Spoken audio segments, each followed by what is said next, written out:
حضرت عمر کے دور میں واقعہ ہوا، ایک شہزادہ مسلمان ہو جاتا ہے، خانہ کعبہ کا طواف کر رہا ہوتا ہے، ایک غلام کا پیر آ جاتا ہے اس کے چوگے پہ، وہ مارتا ہے اس کو، غلام جا کے حضرت عمر کو بتاتا ہے، حضرت عمر اس شہزادے کو بتاتے ہیں کہ تم نے یہ کیا تھا؟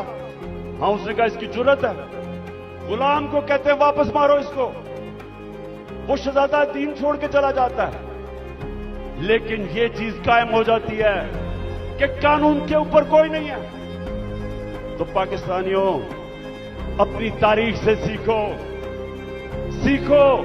ونسٹن چرچل جب دوسری جنگ عظیم میں تباہ ہو رہا تھا برطانیہ، تو اس سے جب لوگوں نے آ کے پوچھا کہ جی ہم بچ جائیں گے، ہٹلر کی فوجیں پہنچ گئی ہیں، یورپ فتح کر لی ہے، کیا بمباری ہو رہی ہے، کیا ہم بچ جائیں گے؟ تو چرچل نے کہا کہ کیا ہماری عدالتیں انصاف دے رہی ہیں؟ جب انہوں نے کہا ہاں، تو کہتا کوئی طاقت نہیں ہمیں ہرا سکتی۔ تو میرے پاکستانیوں، یہ یاد رکھیں کہ جو ظلم کا نظام ہے، یہ آپ فیصلہ کرنا ہے کہ آپ نے اس کا مقابلہ کرنا ہے۔